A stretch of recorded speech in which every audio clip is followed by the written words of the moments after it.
Ushai kwenda pahali mkaambiwa kwamba hivi viti ni vya wageni. Ati umekwenda katika shughuli Eliakim. Na umejaribu sana kuweza kurauka pale ili ukaweze kuwahi mapema, manake wewe ni mtu ambaye una observe time. Ndio. Wewe ni mtu ambaye huwa uchelewi katika shughuli.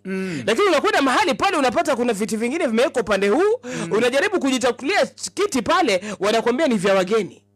Hapo ni kwa wageni hapo. Hata mara nyingine pia hao wageni wenyewe wakija unaambia wenyeji wasimame. Mimi huwa sijawahi kuelewa. Huyu mgeni na wewe, tofauti zetu ziko wapi? Sote tumekuja kwa hii hafla. Alafu naambiwa ati pisha wageni. Huyu mgeni ni nani? Mgeni ni nani?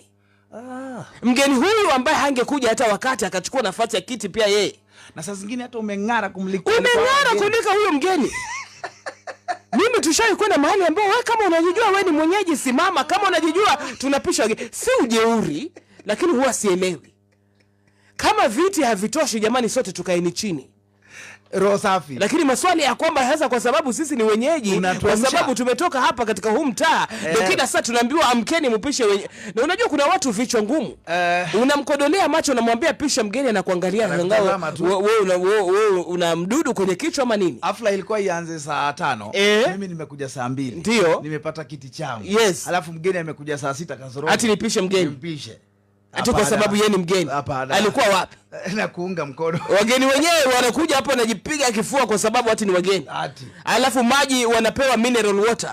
Manake wao ni wageni. Chakula chao kiko kwa hot pot. Hapana bwana. Huko tulitoka kitambo. Sisi tunapakuliwa kwa sufuria. Kila mtu apambane na hali yake. Hii tabia kusema kwamba huyu ni mgeni ndio chakula chake kiko kwa hot pot, amepewa maji kwa chupa, amepewa kiti kizuri kwa sababu yeye ni mgeni. Tabia mbaya. Hilo tumelikataa.